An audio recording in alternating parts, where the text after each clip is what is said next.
আমি কবি সাহিত্যিক নই, কিন্তু জীবনের শুরু থেকেই কবি সাহিত্যিকদের সাথে উঠা বসা চলাফেরা ছিল।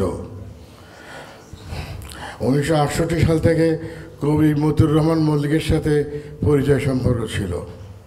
74 সালে আমি বাংলাদেশে ইসলামী পুস্তক প্রকাশনের জন্য সিন্দাবাদ প্রকাশনী করে প্রকাশনা করেছিলাম। পরে কবি বাংলাদেশের শ্রেষ্ঠ কবি সাহেবের কবি আধুনিকের যুগ্ম সম্পাদক হিসেবে প্রকাশনার সহযোগিতা করেছিলাম। কবি ওবায়দ ভাইয়ের সাথে 1990 দশকে পরিচয় ছিল, সুসম্পর্ক ছিল, আগে থেকে ছিল। আমি তখন মহানগরীর স্বাস্থ্য বা নিরাপত্তা বিভাগের দায়িত্বশীল ছিলাম। পরবর্তীকালে আমি আইনজীবী হওয়ার কারণে প্রকাশনা বন্ধ হয়ে যায়।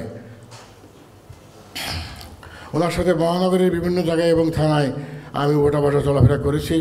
আমার বয়স হয়ে গেছে, পড়ন্ত বেলা, সব কথা গোছাই বলতে পারি না, আমাকে ক্ষমা করবেন, আমাকে দোয়া করবেন এবং আমি কবি ওবায়দ ভাইয়ের জান্নাতুল ফেরদৌস নসিব করুন দোয়া প্রার্থনা করতেছি। আসসালামু আলাইকুম।